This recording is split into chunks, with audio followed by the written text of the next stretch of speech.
کتب تابعین میں کوئی لفظ لکھا ہوا تو ہمارے لیے آیا ہی نہیں ہے سوائے ہمارے پیغمبر قدسی صلی اللہ علیہ وسلم کے وہ آنسو جو زمانے آخر کے مسلمانوں کے حق میں بہے ہوئے ہیں، سوائے ان آنسوؤں کے جو 1500 برس پہلے ان کی چشمے مبارک سے ہمارے لیے بہے ہیں۔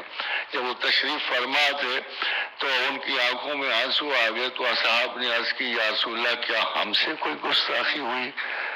فرمایا نہیں، تم سے گستاخی نہیں ہوئی، میں تو ان مسلمانوں کا سوچ کے رو پڑا ہوں جو تمہارے بہت دیر کے بعد آئیں گے، نہ انہوں نے مجھے دیکھا ہوگا نہ سنا ہوگا، مگر پھر بھی تمہاری طرح ایمان لائیں گے۔ تو پوچھا اصحاب نے یا رسول اللہ کیا وہ ہماری طرح ہوں گے؟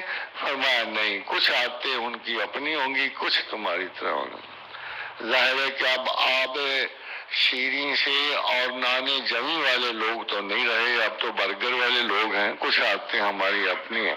تو میں تو سمجھتا ہوں کہ اللہ تعالیٰ نے ہمیں توفیق بخشی ہے، اگر ہم ایک نیچرل پارٹیکل آف فیتھ کے مالک ہو جائیں، نیچرل ایک بالکل رواں متحرک چشمہ آب شیریں کی طرح یہ یقین، یہ اخلاص ہمارے دل میں موجود ہو جائے۔ آپ کو پتہ ہے کیا فرمایا رسول اللہ صلی اللہ علیہ وسلم نے؟ ذرا اپنی زندگیوں کا جائزہ لے لو، کون سا سروائیول اور کون سی ترقی اور کون سی بزدلی اور کون سی حکومت، یہ سب افسانے ہیں۔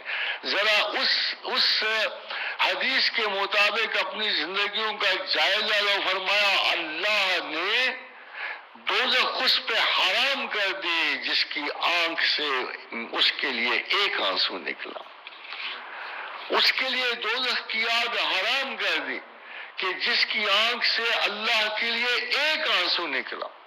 خاتون و حضرات، it's a very open offer کہ اپنی زندگیوں کو پرکھو، جانچو، دیکھو۔ پتہ نہیں کتنی بار ہم کرائے